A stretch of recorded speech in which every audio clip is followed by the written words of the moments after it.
کہ پچھلے پروگرام میں بھی میں نے سمجھایا تھا، جتنے ٹارزن شوہر مجھے سن رہے ہیں جو بات بات پہ گھورتے ہیں، تھپڑ مارتے ہیں، اپنے رشتہ داروں، گھر والوں، مہمانوں کے سامنے بیوی کی بے عزتی کرتے ہیں، عزت اتار کے ہاتھ پہ رکھ دیتے ہیں، لاتے مارتے ہیں، دھکے مارتے ہیں، جوتے مارتے ہیں، اور بعض اوقات بیوی کے مرحوم والدین کو گالیاں بک رہے ہوتے ہیں اور اس کو ڈسہارٹ کر رہے ہوتے ہیں، اس کو روحانی اذیت اور تکلیف دے رہے ہوتے ہیں، آپ کا یہ دور حکومت عنقریب ختم ہونے والا ہے۔ انتہائی بے بسی کے ساتھ آپ قبر میں جائیں گے۔ اور میں نے تو بعض اوقات یہاں تک دیکھا ہے کہ فالج پڑ گیا، ایکسیڈنٹ ہو گیا، اور وہ شوہر جو پہلے بیوی پر غالب تھا، بستر پہ پڑا ہوا گندگی کے اندر، اور بیوی کا محتاج ہے کہ یہ آ کے صفائیاں کرے تو میں پاک ہو جاؤں، میں گندگی سے نجات پا جاؤں۔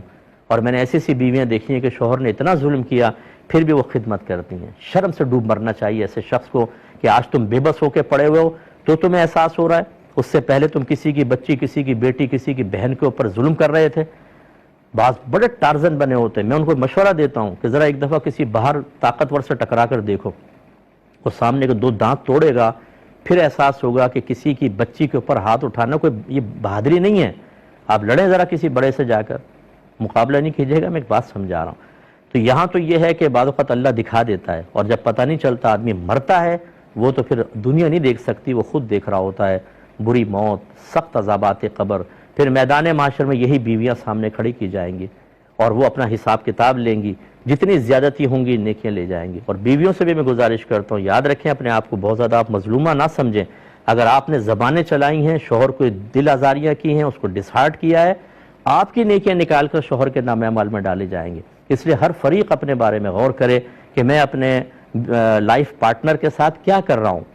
اس کے ساتھ کوئی میں زیادتی کر رہا ہوں تو حساب کتاب آخرت میں دونوں کو ہی دینا ہوگا۔ لیکن میں اس کا شدید مخالف ہوں، بیوی چاہے کیسی ہو، لیکن یہ مار پیٹ کرنا، گالی گلوچ، یہ طریقہ کار ٹھیک نہیں ہوتا۔ اچھا پیار محبت سے کام کریں، اپنے گھر کے دروازے کو شریعت کے لیے کھول دیں، میرا مشورہ ہے، بہت پیارا کام ہوتا ہے۔ کبھی لڑائی جھگڑا ہو جائے، قرآن کیا کہتا ہے، حدیث کیا کہتی ہے، علماء کیا فرماتے ہیں، اس کی روشنی میں جس کی غلطی ظاہر ہو وہ اپنی غلطی مان کے دوسرے سے معافی مانگے اور دوسرے کو صحیح کہے۔ ہمارے جھگڑے اس لیے ختم نہیں ہوتے، ہم تا حیات اپنے آپ کو ہمیشہ صحیح اور دوسرے کو غلط اس لیے کہتے رہتے ہیں کہ ہمارے پاس صحیح اور غلط کو جانچنے پرکھنے کا کوئی معیار نہیں ہے، کوئی سٹینڈرڈ نہیں ہے، کوئی ذریعہ نہیں ہے۔ وہ لڑکے کی ماں کہتی ہے میرا بیٹا ٹھیک ہے، لڑکی والے کہتے ہیں ہماری بیٹی ٹھیک ہے، اور اس طرح یہ دونوں آپس میں کہتے ہیں ہم صحیح ہیں تم غلط ہو۔ تو یہ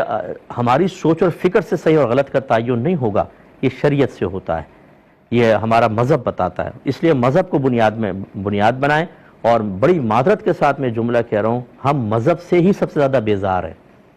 مسلمان ہیں، اللہ کو رب مانتے ہیں، نبی کا کلمہ پڑھتے ہیں، قرآن کو آسمانی کتاب مانتے ہیں، لیکن اپنی رہنمائی کے لیے ہم نے ان تمام چیزوں کو ایک طرف کر کے اپنی عقلوں کو، اپنے خاندانی رسم و رواج کو اور جاہل قسم کے لوگوں کی مشاورت کو بنیاد بنایا ہوا ہے، اور اس سے ہماری خرابیاں ختم نہیں ہوتی۔ جو شوہر حضرات مجھے سن رہے ہیں، اگر آپ نے اپنی بیویوں کو مارا ہے، پیٹا ہے، بغیر کسی وجہ کے معافی مانگ لیں، کوئی مسئلہ نہیں ہے، اس میں اپنے تکبر کو جگہ نہ دیں۔ اگر کریں گے تو کل بروز قیامت جس بیوی سے آج معافی مانگتے ہوئے آپ شرما رہے ہیں نا، کل اس کے قدموں میں گرنا پڑے گا، اور وہ ہو سکتا ہے کہ اللہ تعالیٰ سب کا پردہ رکھے، لیکن خطرناک صورتحال بھی ہو سکتی ہے۔